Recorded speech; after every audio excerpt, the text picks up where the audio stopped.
அவிநாசி அடுத்த ராயம்பாளையம் கிராமத்தில் பூப்பறிக்கும் நோன்பு கொண்டாடப்பட்டது.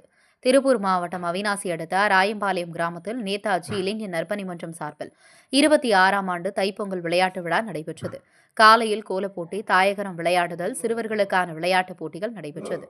அதனைத் தொடர்ந்து மாலையில் 100க்கும் மேற்பட்ட குழந்தைகள் மற்றும் பெண்கள் கலந்து கொண்ட பூப்பறிக்கும் விழாவானது மாரியம்மன் கோவில் மைதானத்தில் நடைபெற்றது. இதில் தங்களது வீட்டிலிருந்து கொண்டுவரப்பட்ட பாரம்பரிய உணவுகளையும் முறுக்கு, பொரிகடலை, கரும்பு, இனிப்பு வகைகள் உள்ளிட்ட தின்பண்டங்களை கூடையில் வைத்து அதனை சுற்றி கும்மியடித்து பாட்டு பாடி மகிழ்ந்தனர்.